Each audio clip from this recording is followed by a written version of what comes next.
હવે વાત કરીશું ગેરકાયદેસર દબાણો હટાવાયા તે વિશે।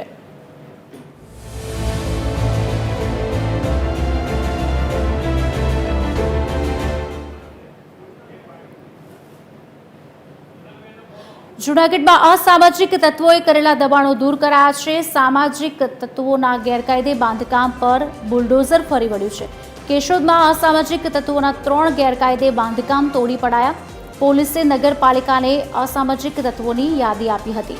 પોલીસ, પીજીવીસીએલ અને નગરપાલિકાની સંયુક્ત કામગીરી સામે આવી છે। પોલીસ બંદોબસ્ત વચ્ચે કામગીરી હાથ ધરવામાં આવી હતી।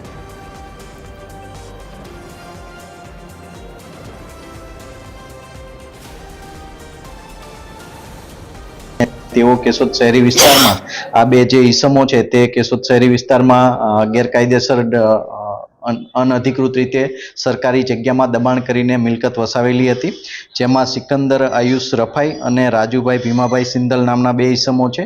આ બે ઈસમોની કુલ 3 મિલકત હતી, જેમાં 2 મકાનો છે અને 1 દુકાન હતી। કેશોદ નગરપાલિકા અને કેશોદ પોલીસ સ્ટેશન દ્વારા અને કેશોદ પીજીવીસીએલ દ્વારા આજરોજ આ મિલકતોને આઈડેન્ટિફાઈ કરી અને તેમનું ડિમોલેશન કરવાની કાર્યવાહી હાથ ધરી હતી।